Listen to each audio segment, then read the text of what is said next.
Okay, good afternoon. My name is Deacon Tom Anthony, and here I am again, here to talk about what's going on. Because right now, believe it or not, 22 million people have filed for unemployment because of the shutting down of the because of 26,000 people dying from the coronavirus, when on average we have the exact same amount of people die from the flu virus every year.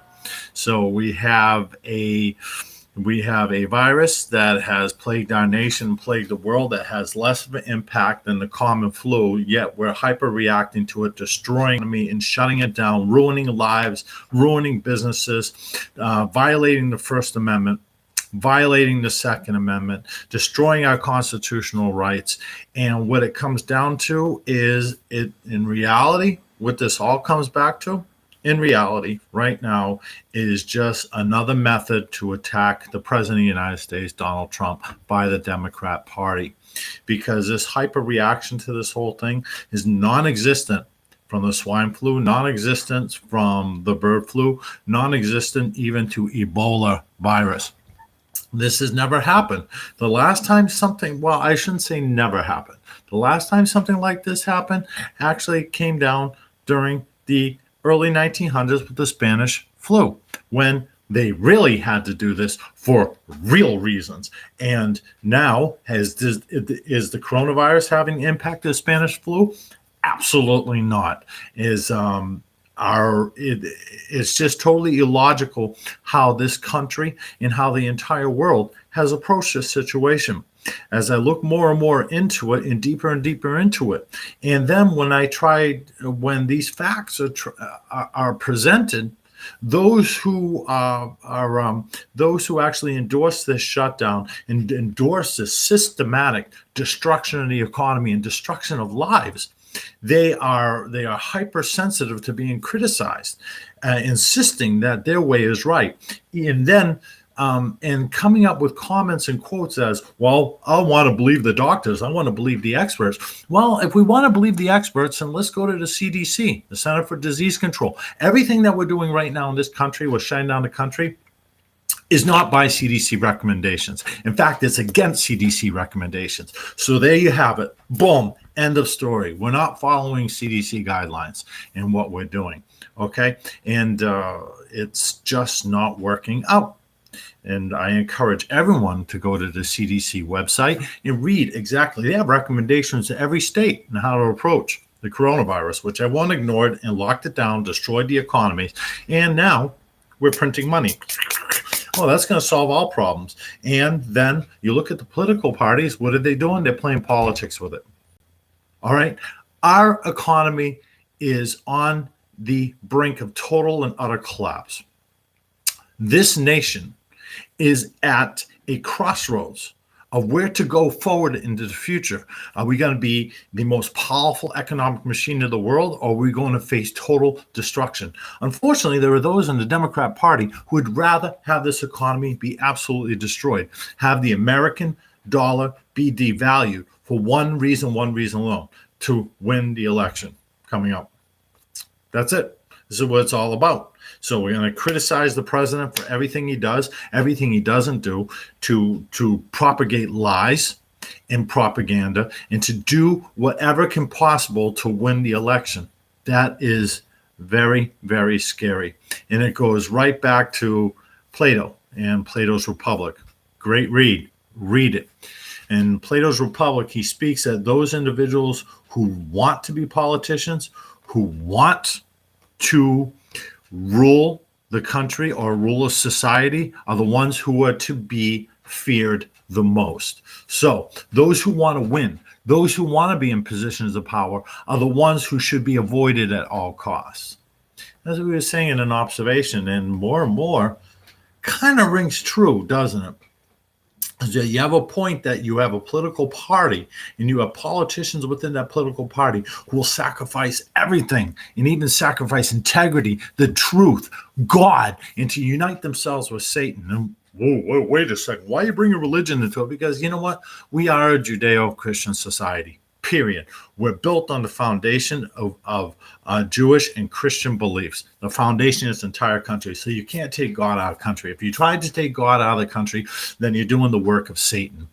Bottom line, can't separate the two, because when you separate the two, that's when you have communism, that's when you have socialism, and that's when you have death, the culture of death, and that's when you have the Democrat Party. Yes, the Democrat Party is the party of Satan. Why? Because, again, we go back to it. Democrat Party and their platform, abortion, boom, murder. Murder equals death. Propagating death equals Satan. God is not death. God is life. God is truth. God is love. There's no love in abortion, all right? There's no love in terminating a life. No, there isn't. There is no justification of it. It's infanticide. So that's a work of Satan. So party of Satan, Democrat Party. Here we go again. With the fact is that you have the Democrat Party and they're promoting this agenda going forward. They're promoting this agenda of racism, of death, of murder, of godlessness. This is the truth. Those who say that they're not doing it, they're absolutely wrong, and they can't defend their point. Now, what they will do is those who say that those statements I just made are reactionary and are emotional and full of hate, that's called propaganda. They're getting away from the facts. Let's do the facts again. Slavery, Democrats. Jim Crow, Democrats, right? In the KKK, Democrats. Abortion, Democrats. Death, racism. Affirmative action, which is racism. Boom, Supreme Court ruled it. Democrat. So we can get on that too. So where does it stand with this? Can we just approach the economy like the economy is supposed to be approached as JFK? Great Democrat, by the way. A rising tide lifts all boats. We need to reopen the economy. We need to re-energize the economy. At the same time, universal precautions. That's great. Universal precautions is to approach that with that concern in social distancing. And why can't we do it? We're all adults here, and go back to the CDC guidelines and that way of doing it. It's just illogical at best, the way we're approaching this right now. And also, it gets me angrier and angrier.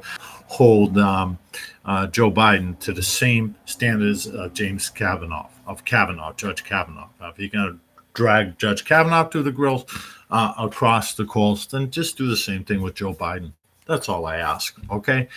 Kavanaugh came out the other side, was totally, Blasey was absolutely discredited. All right. So let's see if you can discredit his accuser. Guess what?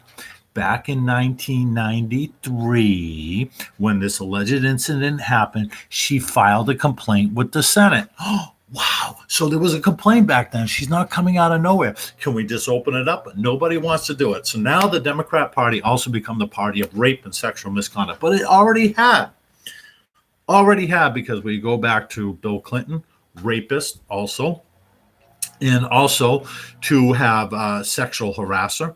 Well, absolutely. Monica Lewinsky, it was a consensual relationship. No, he was in a position of power, so she was unable to give consent. Rape, sexual harassment. That's the way the Democrat Party wants to define it. So there we go. Let's go back further. Senator Ted Kennedy. Wow, he killed a girl. All right, the party of murder. Again, vehicular manslaughter. Read about it. All right, but he was a liberal dragon and the people that you rise up. Well, speaking of liberal dragons, then we have it's like the esteemed senator from West Virginia. So, former Grand Dragon of the Ku Klux Klan, right? Not too long ago he died. All right, look it up. Democrat. All right. So these are the fact of the matter is the history of the party of death that we look at also. And now we are battling to reopen the economy, which is obvious that this is the next step to do. Since Sweden has done it, Denmark, other countries are looking at it. Even the most liberal governors, Gavin Newsom out of California, Cuomo of New York, they're like, we have to open the economies. So they're touting it. There's some that are different, right? The governor of Michigan, because she's doing the Democrat talking points, but thank God there's a revolution in her state. Sorry, First Amendment, Constitution rules, all right? Freedom of assembly. That's right. All right. When we vote these legislatures in, we vote these individuals into the political office, it doesn't mean that they have carte blanche to do everything. We can go and we can take it back. And that's what we're going to do. So we can take it back. There's some point too, we're beyond the curve. We're going down right now. It's time to open up the economy. There's some states that should never shut down. New Hampshire, no, not shut down. 500 cases out of 1.2 million people. We've been there before.